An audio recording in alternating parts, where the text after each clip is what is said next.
however they're working with them, and it just continues. And so it's this snowball that we're making, and it's just, I love it. It is, and the first, the first part of your sentence when you was talking about your ideal clients being actually like you, and that is exactly right. You can do all the searching in the world for your ideal client, but eventually you have to come to terms with the fact that actually you are your own ideal client, and there isn't any way of getting away from that, because that is what you're going to attract people like yourself. Well, and that's why tip number one is to be your unique self, so that you can move into alignment. Because when you're being somebody you're not, and this happens when we're not comfortable, right? We show up and we're a little, stiff, or we're a little different because we think we have to be a certain way, or your mentors told you you've got to do this. And so we try and fit into the mold. And when we do that, we're going to attract people that are not like us. Mm. Yeah, I couldn't have put that better myself. That's what I've absolutely found. And sort of reading from a script, it doesn't work. You have to do what if feels right for you inside. Mm-hmm. And then the conversation just flows and it's natural. I used to go into shows and I used to have this massive script inside me. What am I going to talk about? Have the PDFs, have the PowerPoint, everything going. And every time I did this, I found that something happened and the PDF disappeared off the screen. Or the PowerPoint stopped working. I'm thinking, oh my God, now I've got to do it all by myself. But it worked fine. It's just about being confident in yourself, isn't it? And being authentic and true to who you are. We have all of the answers inside us. We really do. And it is very common to want to have a backup script or something that, and I did that too when I first started doing, interviews. It's like, oh, I would have to, make sure I hit every point and say everything. But it's so much more fun to listen to conversation and people engaging, instead of just somebody talking at you. So especially if you're doing live audio, and it's quite obvious when you're doing live audio that you're shifting your eyes downwards and you're reading from a script, and then it becomes, as you said, really stiff, and people will automatically tune out because you're not tuned into your authentic self in the first place. Exactly. Yeah, exactly, Paula. Yeah, so that's getting into alignment. Your next point, it's 3 foundation elements that boost your visibility. Have we covered some of that already? We have. We've covered some of that. I mean, it's really about being very clear on who your people are. And remember, here's a really good tip is, yes, your people are like you, but they are not where you're at. And so remember, as an expert, we think we know what our people need, and we may know what they need because we're at the end of the journey where they want to be, right? We're not at the end of our journey, of course, but we're where they want to be. And so you have to think about the client journey going from being very stuck to being very ready to work with you. And where are they when they're ready to work with you? And so think about, where were you when you started being ready and seeking out people to work with? Those are the people who are your people. Yeah. Your people are not people that you look on your schedule and you see and you're like, oh, face palm. Oh no, it's like nails being on the chalkboard. Those are not your ideal people. Those are somebody else's people. And so trying to convince people to work with you, trying to, not be yourself, you're attracting the wrong people. If people want to work with you, they're going to be yes, I want to work with you. They're going to seek you out and say, I've seen you, I've heard you, something, and you understand me. I want to work with you. Yeah, and to be quite honestly, so not everybody will like you, and that's just something that we have to accept. I've already been trolled online, and it is a terrible thing to happen to you, and it's something that you have to be prepared for, because when you become more visible, that does come. People will troll you as sad as it may sound, it will happen. But that's where they are in life, and you are where you are in life. This is now my new normal, but I still want to go further and further. So I can really appreciate what you're saying, because my normal a year and a half ago was down in the dumps, really, really fed up with life, not even knowing where my next client would come from. I remember that, Paula. I remember that. How much different do I look today, Lisa? I know. I love it. I'm so happy. It is, though. It's like we want to be liked. And the fact is that we're not here to be liked by anybody. And when I see people that are, trolling me or bashing me or whatever, saying like, who are you to do this? I just kind of smile and think, okay, that means I'm becoming more successful. Every time you are out there enough where people see you and can have an opinion of you, great. It just shows you that you're being visible. And all publicity is good publicity. That's right. That's right. Even though we don't feel like it, right? At the time, we don't. Oh, I know. I was absolutely distraught when I got the first person trolling me. And it actually wasn't very long after we had connected and I'd started to become more visible. And instantly that happened to me. I thought, oh no, I've got to get invisible again, because someone can really see me for what I really am. But of course, they can't. They can see somebody that they admire and they want to be like, but they're not in that place just yet. Right. Yep. That's for sure. And that's what I had to put in my own mind. Yes, it might happen to you, but you just have to deal with it and get on with your life and get on with what you really want to do. Yeah, it's gonna happen to you, guaranteed. Yeah, I mean this all led to the radio show, the TV show, the book that's going to be published next month. These are all things that I've done in an extraordinary short amount of time with the help of people like yourself. And your investment in me is because I didn't invest in you, only in time. So this is so valuable to me, and I really do want to invest in myself even more. I'm investing you in the future.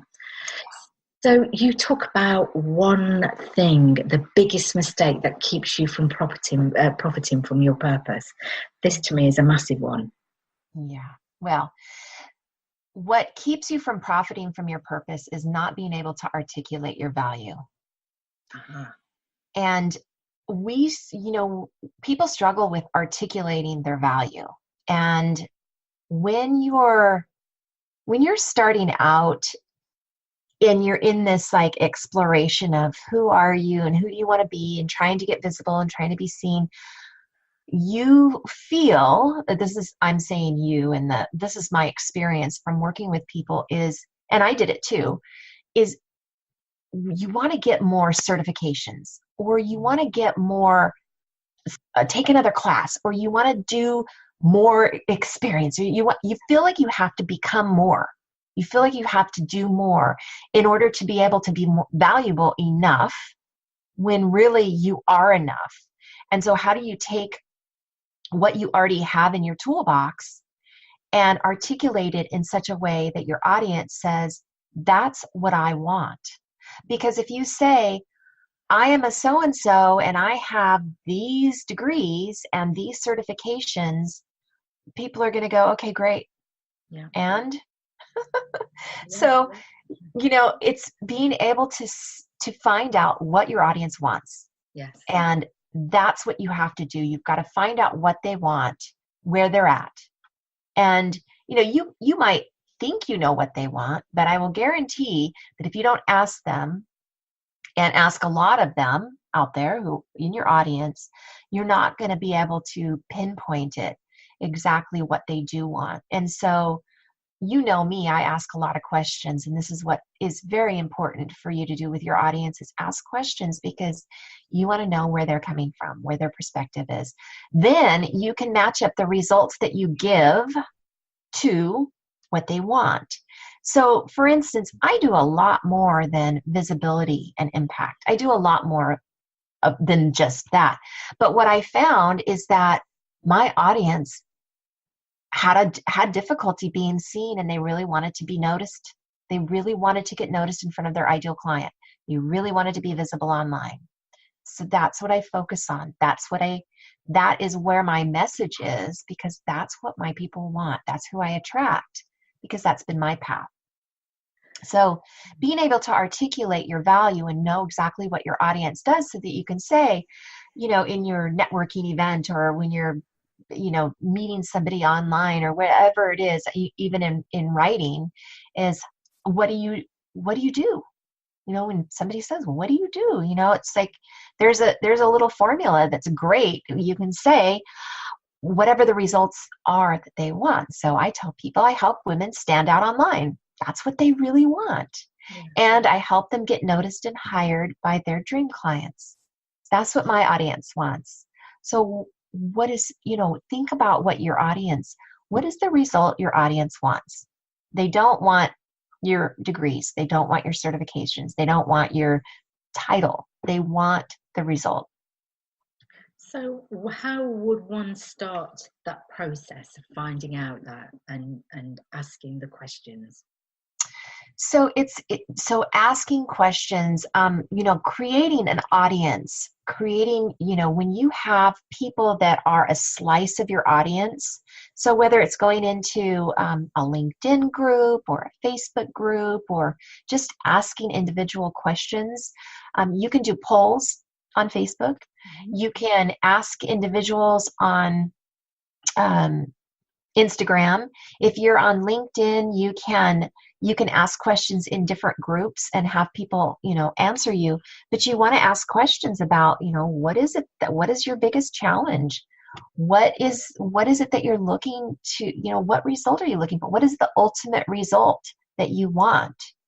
And when you ask these things, you can dig a little bit further, but you want to find, like, what are the trends? What are people saying? And then you can match a message with that. So it sounds like an awful lot of work to me, Lisa. It's actually really fun. When I first heard about doing market research, I'm like, no, I don't want to do research. That sounds horrible. But it's really a lot of fun. And I was just working with a friend of mine, and she's like, I don't know how to get these answers. I don't know. She was like all in her head about how to get the answers and how to do this that I'm talking about. And it's like, ask this question. And she started asking questions. She's like, oh my gosh, you wouldn't believe the answers I'm getting. This is so great. So it is actually really fun when you start to connect with people and find out where they are, because then you know where it intersects. Yeah. I have tried a couple of polls before, and it just attracted attention. I think it was with finding the name of my book, actually. Even go to Facebook to put that by people on what to call your book. And it was quite interesting, some of the different perspectives that people have on just one question. And it shows you how different we all are, and how one person can perceive a simple question so completely differently to another. Well, and getting those completely different answers are really important, because you get people's words, and the words are important. And then doing polls so that you can ask specific questions and have people vote on, specific answers, also is a great way to do it, so that you get different information from doing both of those things. Okay. So the biggest mistake then really is not getting out there in the first place? The biggest mistake is not being able to talk about the results that you give people.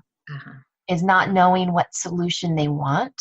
Yeah. Because we could be fishing around in the dark if we don't ask, and we don't get a global picture of where our audience is and what they want, then we might be hitting them outside the circle of our audience. And that's why we're bringing in people that don't really, that we have to convince, or that really are like sandpaper, because we're not really in the pool of where we should be swimming.